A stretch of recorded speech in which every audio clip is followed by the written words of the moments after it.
Shalom sahabat pendengar yang diberkati Tuhan. Pada kesempatan ini saya mau berbagi firman Tuhan di saat teduh pada kesempatan di hari yang berbahagia ini. Namun terlebih dahulu kita akan berdoa.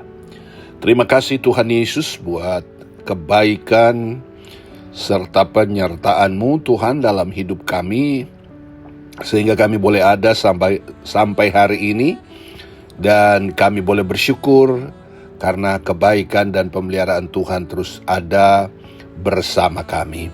Kami sangat membutuhkan masukan atau asupan-asupan rohani yang meneguhkan dan menguatkan, bahkan mengajar kami untuk lebih mengerti dan lebih memahami firman Tuhan. Terima kasih Tuhan, buka hati kami dan jamah kami Tuhan, supaya firman yang kami dengar boleh berperan atau merubah kehidupan kami, sehingga kami boleh menjadi anak Tuhan yang selalu kuat di dalam iman percaya kami kepadamu. Dalam nama Yesus kami berdoa. Amin.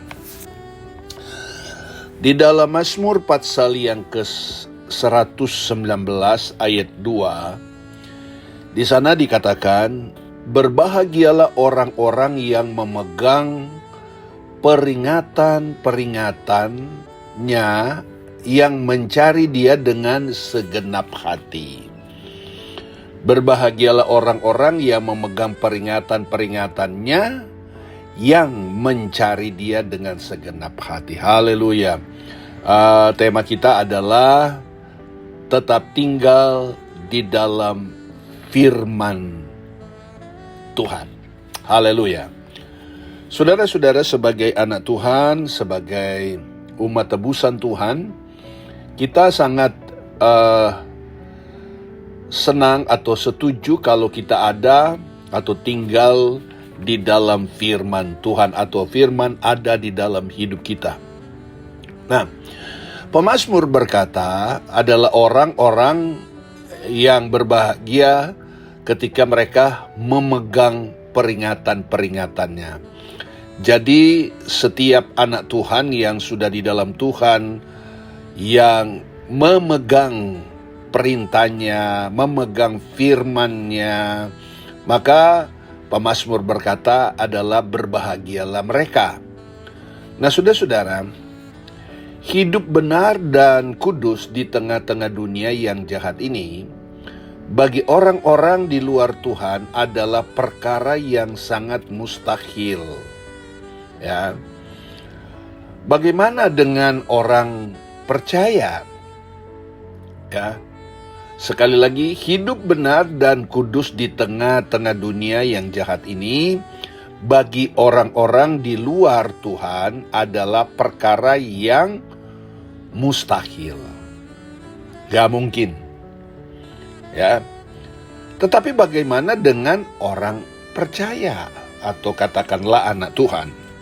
Nah, kita pun tidak akan pernah bisa, ya, bila kita bersandar pada pengertian sendiri dan mengandalkan kekuatan sendiri. Namun kita tahu bahwa hidup benar dan kudus adalah kehendak Tuhan bagi orang percaya. Jadi keinginan, kehendak Tuhan setiap anak Tuhan atau orang percaya adalah hidup kudus, hidup benar, hidup sesuai dengan kehendak Allah. Asal kita mau tunduk kepada pimpinan dan kehendak Tuhan sepenuhnya. Nah, hal itu bukanlah perkara yang mustahil.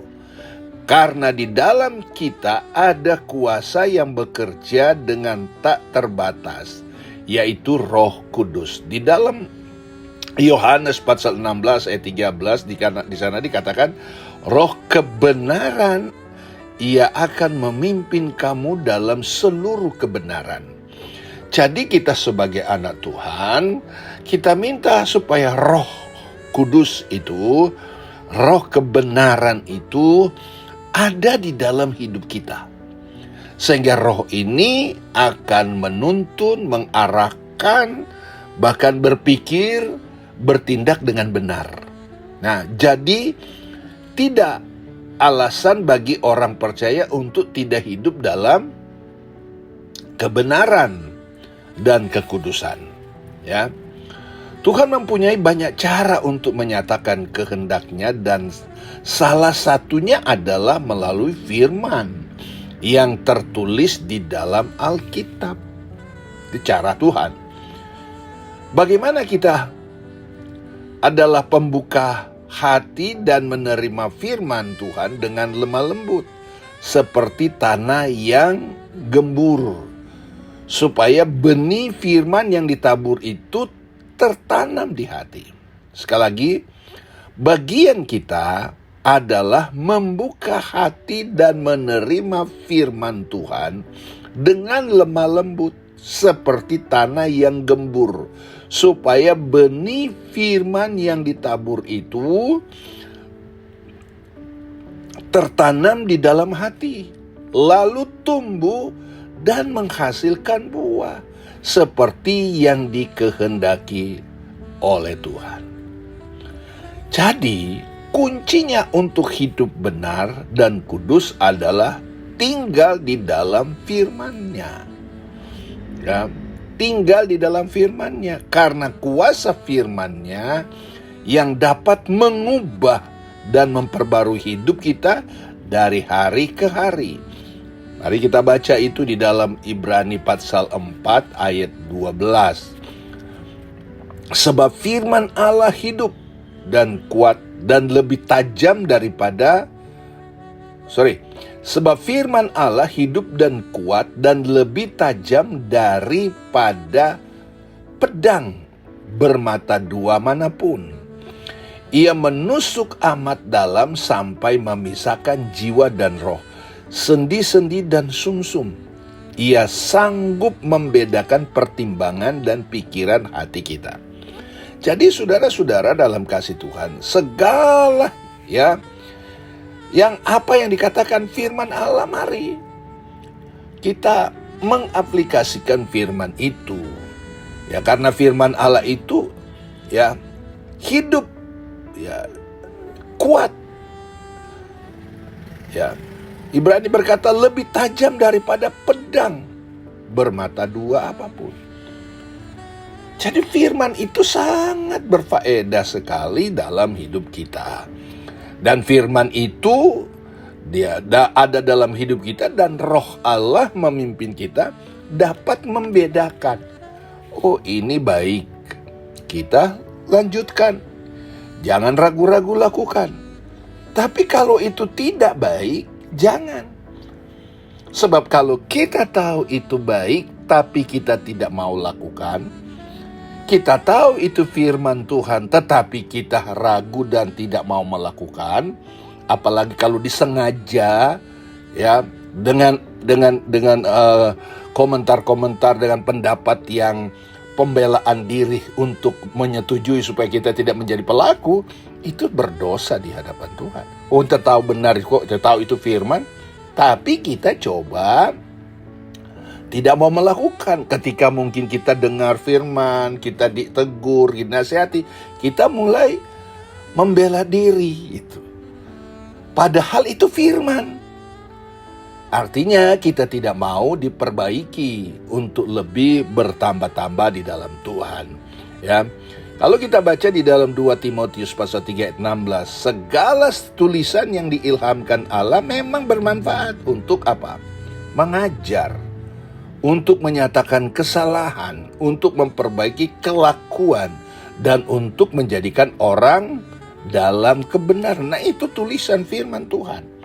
Mengajar yang kita tidak tahu jadi tahu, menunjuk, mengingatkan bahwa kita salah, keliru. Ya, kalau ada orang yang tidak mau dinasihati, itu namanya keras hati.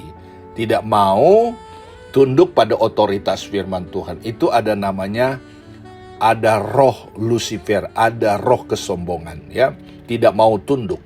Nah, itu sebabnya saudara-saudara, kalau kita membaca di dalam Kalau kita membaca dalam firman, dalam hari kita mengikuti apa kata firman Tuhan. Itulah sebabnya kita harus mau dan siap untuk diajar, ditegur, diperbaiki, bahkan ditelanjangi oleh firman Tuhan. Ada orang saudara-saudara di dalam kasih Tuhan rajin ke gereja, ya, rajin berdoa, rajin baca firman Tuhan, tapi nggak berubah-berubah. Ya, nggak ada perubahan sama sekali, nggak ada buah. Tapi kita kan tidak seperti itu. Kita menjadi anak Tuhan yang berubah, ya, mau diajar, ya, mau ditegur, mau diarahkan.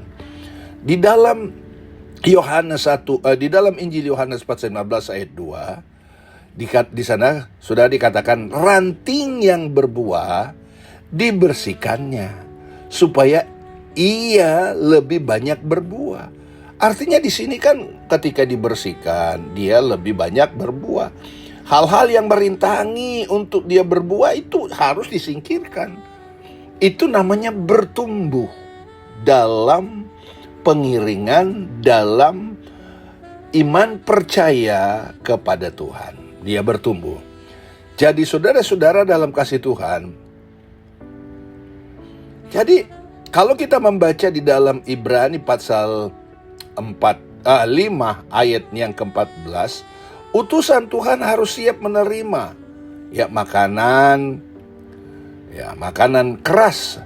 Ia sungguh ini supaya panca inderanya kian terlatih, ya. Nah, saudara-saudara dalam kasih Tuhan, dia harus ditegur. Ada orang enggak. Ya. Saya pernah ketemu dengan satu pribadi ngadu kepada saya. Saya tidak terima dengan seorang hamba Tuhan khotbahnya keras seperti itu. Artinya, kalau itu firman Tuhan sekeras apapun, itu akan mendidik kita, bukan mau menjatuhkan, membawa kita kepada hal-hal yang jelek, tetapi diperbaiki.